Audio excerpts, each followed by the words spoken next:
जगातील सर्वात गरीब देशानं अब्जावधीचा जुगार खेळलाय असं आम्ही का म्हणतोय? तर या देशानं एक धरण बांधण्यासाठी चक्क निसर्गाला आव्हान दिलंय आणि चीन सारख्या देशाला सुद्धा मागे टाकत जगातील सर्वात मोठं धरण बांधायला सुरुवात केली आहे। जगातील सर्वात मोठं धरण हे थ्री जॉर्जियस आहे, जे चीनमध्ये आहे। आता या देशानं मात्र चीनला मागे टाकणारा प्रकल्प हाती घेतलाय। कोणता हा देश आहे आणि इतकं मोठं धरण का बांधतोय? कारण देश गरीब आहे तरी इतकं मोठं धरण का बांधतोय? चीन आणि अमेरिका सारखे ताकदवर देश जे नाही करू शकले ते या छोट्याशा देशानं कसं करून दाखवलं, हेच या व्हिडिओतून आपण जाणून घेणार आहोत। त्यासाठी व्हिडिओ शेवटपर्यंत पहा। नमस्कार, मी श्रेयस पांडे, तुम्ही पाहताय न्यूज 18 मराठी।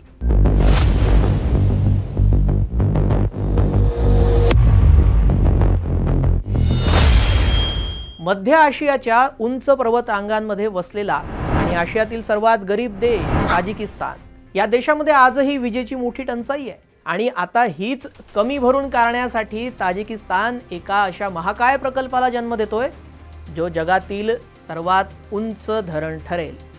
हे फक्त धरण नाही तर 10 लाख लोकांच्या ऊर्जेसाठी दिलेला एक लढा आहे। हे धरण वक्ष नदीच्या खोल दरीत उभारलं जातंय आणि या धरणाचं नाव आहे रोगुन धरण।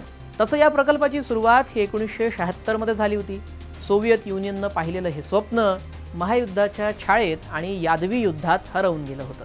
त्यानंतर अनेक वेळा रूस आणि ताजिकिस्ताननं हा प्रकल्प उभारण्यासाठी करार केले, पण काही कारणास्तव त्याची अंमलबजावणी होऊ शकली नाही।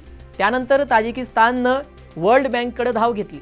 2012 मध्ये वर्ल्ड बँकेनं धरणाच्या कामाची पाहणी केली आणि त्याचा अहवाल तयार केला आणि ताजिकिस्तान सरकारच्या प्रयत्नांना अखेर यश आलं आणि 2016 मध्ये धरणाच्या कामाला प्रत्यक्ष सुरुवात झाली। तब्बल 6 ते 8 अब्ज डॉलरचा खर्च म्हणजे देशाच्या निम्म्या तिजोरीची पैज या धरणाच्या प्रकल्पासाठी लावण्यात आली आहे।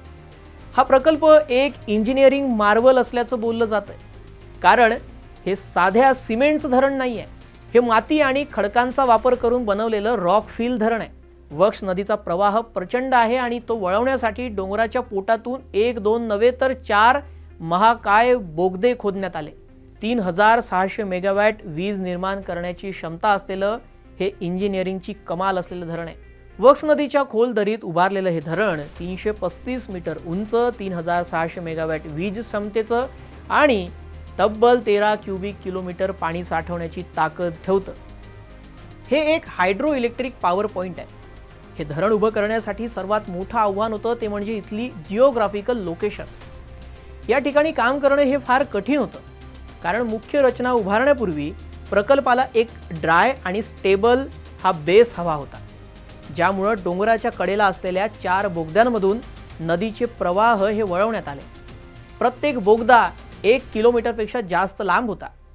यात 2 बोगदे हे सोव्हिएत काळातील आहेत आणि त्याचं पुनर्वसन करण्यात आलंय, तर उर्वरित 2 प्रकल्प नंतर पूर्ण झाले। या धरणाला मॉडर्न सिक्युरिटीच्या नॉर्म्सनुसार तयार केलं जातं। हा प्रकल्प पूर्ण झाल्यानंतर त्याची वर्षाला क्षमता ही 13.8 किलोवॅट असेल। हे धरण ताजिकिस्तानला केवळ ऊर्जेमध्ये स्वावलंबी बनवणार नाही, तर तो आशियातील ऊर्जेचा नवा केंद्रबिंदू ठरेल आणि यातून देशाच्या आर्थिक वाढीसाठी मदत सुद्धा होईल। रोगुन हायड्रो पॉवर पॉइंट प्रोजेक्टला वेगवेगळ्या स्टेजमध्ये पूर्ण केलं जातं। पहिल्या स्टेजमध्ये धरणाच्या आत 135 मीटरच्या उंचीपर्यंत भराव करण्यात आला। यासोबतच 2 हायड्रोलिक युनिट इन्स्टॉल करण्यात आले। हे युनिट लो प्रेशरवर सुद्धा काम करू शकतात। यातला पहिला फेज 2018-19 मध्ये पूर्ण झालाय, ज्याची कॅपॅसिटी आहे 240 मेगावॅट आणि याची वर्षाला वीज निर्मितीची क्षमता आहे 1.6 बिलियन किलोवॅट। 2029 पर्यंत या धरणाचं बांधकाम पूर्ण होईल आणि 2036 पर्यंत हा जलाशय पूर्णपणे भरला जाईल। आता जी डेडलाईन आहे ती टेक्निकल आणि पॉलिटिकल पण महत्त्वाची आहे। डेडलाईन पूर्ण करण्यासाठी जास्त गतीनं काम केलं तर धरणाला धोका आहे आणि जास्त मंदीनं काम केलं तर राष्ट्रीय अर्थसंकल्पावर दबाव येतो। त्यामुळे नियोजनानुसारच काम होणं अपेक्षित आहे। जर हे निकष पूर्ण झाले तर एकूण 3600 मेगावॅट क्षमतेमुळे देशाचं सध्याचं वीज उत्पादन दुप्पट होऊ शकतं आणि विशेषतः उन्हाळ्यामध्ये हंगामी अतिरिक्त वीज निर्माण होईल।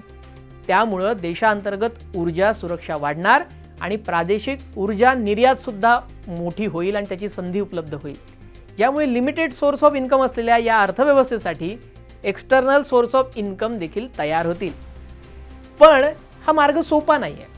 हा परिसर भूकंपाच्या धक्क्यांनी नेहमी हादरत असतो बरं. त्यातच खालच्या बाजूला असलेल्या उझबेकिस्तान सारख्या देशांसोबत पाण्यावरून वाद सुरू आहे. हा या प्रकल्पावरचा सर्वात मोठा राजकीय दबाव आहे. एका बाजूला आर्थिक समृद्धी आहे तर दुसऱ्या बाजूला शेजारील देशाशी असलेला तणाव आहे. समतोल आता या दोन्ही ठिकाणी ताजिकिस्तानला ठेवावं लागेल.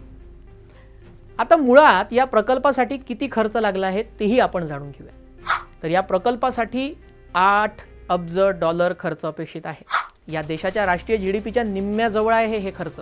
या धरणाच्या पूर्णत्वातून ताजिकिस्तानची वीज टंचाई संपेल, सिंचनाला पाणी मिळेल आणि वीज निर्यातीमधून अर्थव्यवस्थेला नवा आधारही मिळू शकतो. पण किंमत फार मोठी आहे. त्यात या भागामध्ये भूकंपाचा धोका कायम असतो आणि शेजारील देशाशी वाढणारा जलतणाव.